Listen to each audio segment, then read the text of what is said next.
আমাদের অনেকের বিকাশের সমস্যা হয় কি, আমরা যখন বিকাশে লগ ইন করতে যাই তখন বলে আপনার বিকাশ অ্যাপটি গুগল প্লে স্টোর অথবা অ্যাপ স্টোর থেকে আপডেট করে নেন। এই যে দেখেন আমি কিন্তু পিন দিতেছি, আমার এই অ্যাপটা আপডেট করতে বলতেছে। তো আমার বিকাশ অ্যাপটা কিন্তু আপডেট করা। আমি প্লে স্টোরে আসলাম, আসার পরে এই যে দেখেন আমার কিন্তু বিকাশ অ্যাপটা আপডেট করা। আপডেট করার পরেও এই সমস্যা হচ্ছে। তো যারা এই সমস্যার জন্য বিকাশ অ্যাপটা লগ ইন করতে পারতেছেন না, তারা এই সমস্যার সমাধান কিভাবে করবেন এখন আমি আপনাদেরকে শিখিয়ে দিব।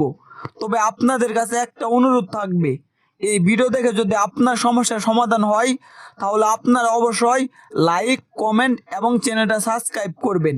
তো কথা বাড়াবো না, ভিডিওর মূল পর্বে চলে যাব। বিকাশ অ্যাপ আপডেট থাকার পরেও যাদের এই সমস্যা হচ্ছে তারা কি করবেন জানেন? প্রথমে আপনার ফোনে যে বিকাশ অ্যাপটা থাকবে সেটা আনইনস্টল বা ডিলিট করে দিতে হবে। আপনারা কি করবেন, প্রথমে আপনাদের বিকাশ অ্যাপটা আপনার ফোন থেকে আনইনস্টল করে দিবেন। বিকাশ অ্যাপটা আনইনস্টল করে দেওয়ার পর আপনারা আপনাদের ফোনের যে প্লে স্টোর অ্যাপটা আছে সেই প্লে স্টোর অ্যাপসে চলে আসবেন। প্লে স্টোর অ্যাপসে চলে আসার পর এখানে আপনারা বিকাশ লিখে সার্চ করে দিবেন এবং বিকাশের যে অ্যাপ্লিকেশন বা অ্যাপটা থাকবে আপনারা সেইটা ইনস্টল করে নেবেন। এই যে আমাদের বিকাশ অ্যাপটা ইনস্টল হয়ে গেল। বিকাশ অ্যাপ ইনস্টল হতো তার একটা কথা বলে নেই, আপনার যদি সমস্যার সমাধান না হয় তাহলে কমেন্টে জানাবেন। এছাড়া আপনার ফোনের যে কোনো সমস্যার কথা আমাদেরকে জানাতে পারেন। তো আপনার বিকাশ অ্যাপটা ইনস্টল হয়ে যাওয়ার পর আপনারা কি করবেন, আপনাদের ফোনের বিকাশ অ্যাপসে চলে আসবেন এবং লগ ইন করে নেবেন। ইনস্টল করার পর এখন আমরা অ্যালাউ দিয়ে দিব, তারপর আবার অ্যালাউ দিয়ে দিব যে কয়টা অ্যালাউ লাগে।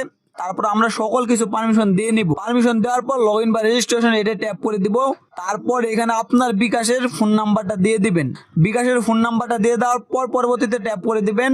ট্যাপ করে দেওয়ার পর আপনার ফোনে একটা কোড যাবে অটোমেটিকভাবে, সেটা আপনারা এখানে অ্যালাউ ট্যাপ করে দিবেন। তারপর আপনার বিকাশের পিনটা দিয়ে দিবেন। দিয়ে দেওয়ার পর এখানে আপনার পরবর্তীতে ট্যাপ করে আপনার বিকাশ অ্যাপটা লগ ইন করে নেবেন।